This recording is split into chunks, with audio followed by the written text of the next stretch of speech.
Welcome everyone! We are continuing our slog through doing a whole bunch of side quests to make chaos in Panau. And so now we're gonna talk to the Ular Boys and see what their quest is today. Listen, Scorpio, you'll need a plane for this long trip. I'll brief you on the way, said Adam. Oh, this one sounds intense. They're not even gonna tell us anything yet. We're actually gonna take a plane ride and they're gonna tell us over the course of the plane ride, which is very nice of them to actually entertain me while I'm driving, wow, 7 kilometers to another area. And they gave me a nice, like, thing to do it in, too. Special deliveries has been downed on a nearby island, La. Actually, a whole damn drug refinery has gone missing. Raw opium, the lab, everything. I need you to go to the crash site on Hantu Island and use the pilot to retrieve the cargo. Bring it to the beach where I will arrange for a pickup. How do you lose an entire lab? Well, hopefully it'll be explained here. Nobody ever goes through this place. Rumor has it that the planes just crash and that ships are always lost in the fog, never to be heard of again. Maybe because nobody knows how to drive in this game, including me. Since not even the military ventures there. Maybe I'm not the only one who can't drive. One more thing, Sedadu. There is something wrong with the cargo beacons.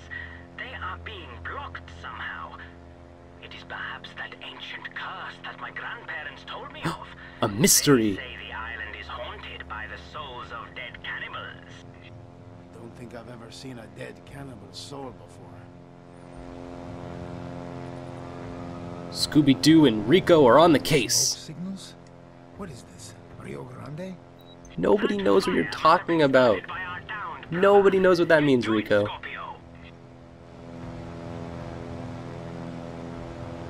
Okay, so we are going to a haunted island. This is actually, and our plane spontaneously combusted. So far, this is a grade A mission. Something must be blocking all transmissions. Something of great size. This is why I love the Ular Boys. They just do the coolest stuff.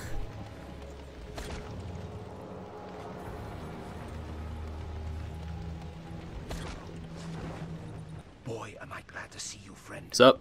You have no idea about the weirdness that is going on here. Like, more than the usual amount of weirdness? Save me, I hope. I'm here for the cargo. Okay, that is good. Here to do two You're not things. here to kill me. Blow Get in the truck bubblegum and drive. explode I'll show shit. you the Thunder Machine and the 100-year-old Japanese infantryman. What? Alright. More World War II Japan stuff. Maybe this will help explain why there's a Japanese general as one of the Ular Boys Blown connections. out of the sky a few days ago, La. And I've been trying to reach you since. But there's some sort of antique electromagnetic pulse device here. And this is the great part. It was installed by the Japanese Imperial Army in World War II, La. What? And guess what? They're still here. Yes, I'm not joking. Thanks for that exposition. It's a bunch of insane 100-year-olds with rifles and cannons who think the war is still raging outside. Alright, I'm on board. The sky, Gawan, and all my brothers were killed. So after this little adventure, That you can sounds tell pretty Ashina awesome, Rawan actually. that he'll have to pay me a lot better to keep doing this stuff. Do me a favor, pal, and shut up. I like that. That like really adds to weird Panau quirky culture stuff. Get context of the World War II history. Emperor Hirohito's secret weapon. Some kind of infernal device which sinks boats and sends planes crashing through the ground. I've seen some crazy Magnets, things in my man. life. But hey, Fucking I magnets. recognize this place. We're close, La. Alright. So, alright, so we just need to Here it is. find cargo and then There. blow stuff I'll up load and... the cargo onto the truck while you take care of that big pulse-emitting tower.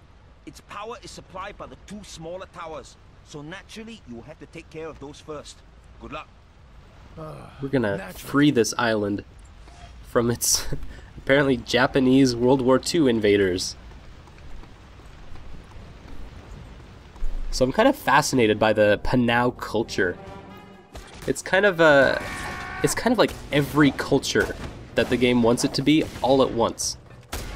It's got multiple locations that implement a wide range of weather patterns at any given time. So you can like fly 10 minutes and be in a snowstorm, and then 10 minutes later be in a desert. Because why not? That'll come in handy. And Panau apparently has the space to hold 3 separate uprisings and 1 dictatorial government at the same time. You've got the people of Panau, they speak a little Malay, a little Tagalog, Indonesian sometimes, and they reference their virtual Singaporean relatives. They have this, their script is a version of Thai, and they also all speak English because they also apparently just all know English. We see that some of them are, you have some of the people of Panau who have Hindu faith, they have Christian faith, and Muslim. The Ular Boys have their own indigenous mix. And then, ironically, actually most of the population of Panau is Buddhist. So, the game kind of represents a wide variety of ideas and philosophies, but I'm not necessarily sold on the developers trying to build a vibrant culture, as much as they seem to kind of just pick and choose based on what they need for the plot. I feel like a lot of the Indonesian identity in the game is actually subtext by how all of the people are supposed to seem different or weird. Especially if most of the characters who aren't American are supposed to be bad guys, and all the people in the game are able to die Grand Theft Auto style. So all of a sudden, we have each of our rebel gangs is being pulled along by a communist ideologue from mid-20th century versions of modern countries. So roaches get Russia, and reapers get China, which actually kind of makes sense. And Ular Boys get Japan, which is like, what? Oh man, another awesome explosion scene. Fuck you, Thomas Edison. I guess that'd be more Tesla's field, huh? Nothing strange here at all. We can get through, Sedatu. You read me? Mystery solved. Good work, Scooby. Down to the beach to pick you both up, and at least 3 crates of the cargo. You can somewhere you can hear an 100-year-old Japanese infantryman saying, "We would have gotten away with it too if it weren't for you meddling FBI kids." Rico's like, eh. So wait, what the fuck? Ular Boys and Japanese World War II era army general? Afraid of dead cannibals, are you? I mean, the guy must be like 90 to have been a general in the Japanese army. I thought I was dead for sure. Anyway, that was a... I skipped that part of the quest, to be honest, because it was silly. Ular logistics firsthand. You just drive down a hill, don't get shot at, and don't drive recklessly, which is lame, obviously. It wouldn't even let me drive crazy times. Alright, so we're gonna do like 3 more of these Ular Boys quests rapid fire, because we need to get Chaos quickly and IDGAF. So, this is like a part of the developer's pick and choose history. Why would someone want to pick and choose history? Well, if they want to exploit old school East versus West dynamics, or in this case capitalism versus communism, then you'd want to make sure all the nations are involved and that the hub of the engagement would be this tiny fictional Indonesian island. But that whole like Japan thing, Japan hasn't had a standing army since the mid-50s. So to be a general in the Japanese army, you would have to have been about like maybe maybe 20 at the least to to be a general in the 50s, which would put you now at like 70 if this is 2000. 2010 it would be 80. Reports of hostile in the area. Well, that was literally that was the quest, was to kill Councilman Panute. That was the easiest quest we've ever done. And we get a limo for it. Bye, limo. Alright, on to the next quest. Oh crap, military security increased. Game got harder. I hope all the quests are just like, kill a dude. Because planting bombs and stuff is We have annoying. sent a young Ular boy, a hacker, to appropriate some very sensitive data. But it is a Alright, risky job. defend the hacker. Protection law. Seems easy enough, just however they want us to. You'll find our hacker at the top of that tall skyscraper. I have a feeling you are not afraid of heights. Oh, you crack me up. So, something that's not very clear about the game is how they talk about the size of the island in this game. Supposedly, it's a tiny island nation of Panau, but it is kind of currently being fiercely fought over by we Western and them Eastern countries, and it supposedly doesn't have much money, but it does have a booming nuclear arms program and a modern military that is armed to the teeth. So apparently Papa Panay built all the infrastructure and represents Western ideals.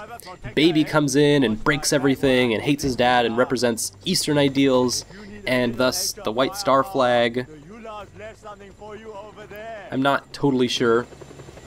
Okay, either way, we're just gonna shoot down some helicopters for the next like 3 minutes while the hacking takes forever.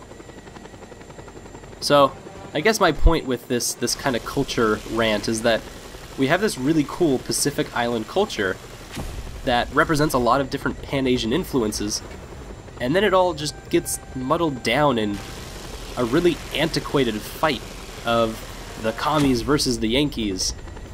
So, unfortunately, once again, Americans managed to quash and marginalize another fictional Pacific Islands culture. Dang it! I want to get something that's good. But that happens. Upsides is that we get a lot of cool different intersections and structures, and like this cool building that we're shooting over right now. It's just cool looking.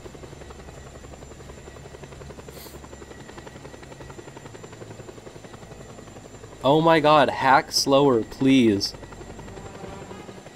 Funny thing is that I actually like failed this mission 3 or 4 times, and the first time was because I shot down my own satellite dish, because I was like, oh, a satellite dish, I'm gonna go blow that up real quick, and they're like, no, why did you do that? I don't know, I'm Rico, I blow stuff up. Oh my god, I'm not blowing stuff up.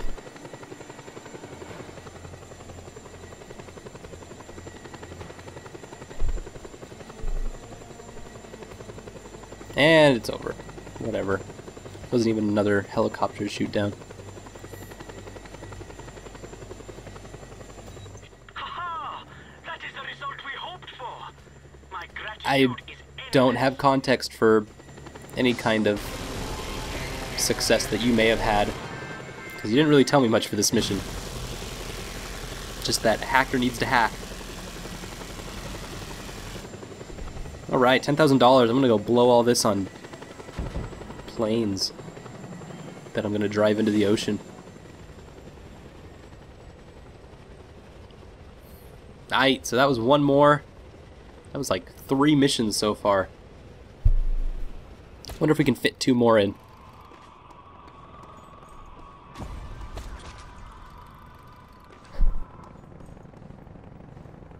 I like their sign. The Ular Boys have a cool sign.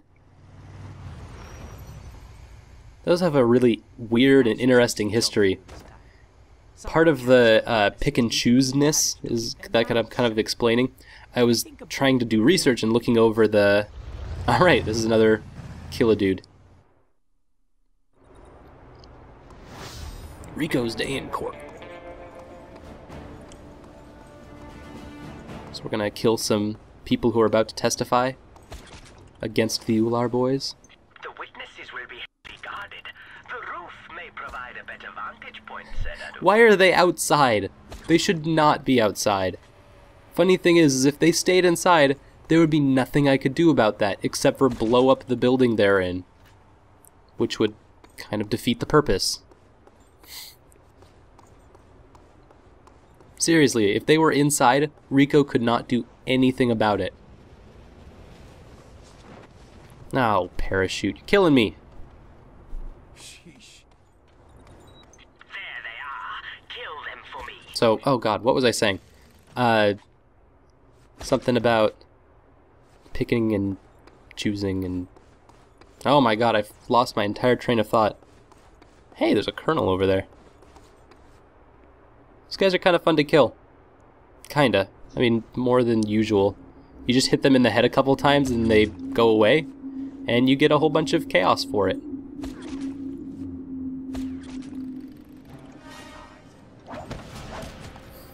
Give me your sniper rifle. In the sector.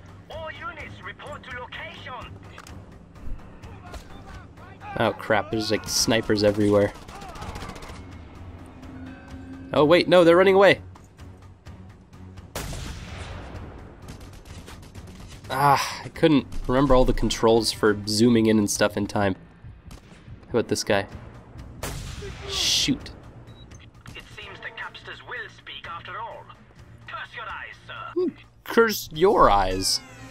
We could still just go in and blow up the building, which would still defeat our purpose, but screw that. We'll just, like, run in there and kill them both. No snipers or anything. Alert! Reports of hostile in the area. Just gun them down in broad daylight. No one will know the difference. Oh, I remember what I was talking about with the pick and choose. You have these Ular Boys who have this, like, weird indigenous but not history, being the first people on the island. And when you read the wiki article for them, it says like the most confusing stuff, and it's kind of amazing. Anyways, I don't have time to talk about it now, but that was like 4 missions at once, so we'll see you next time.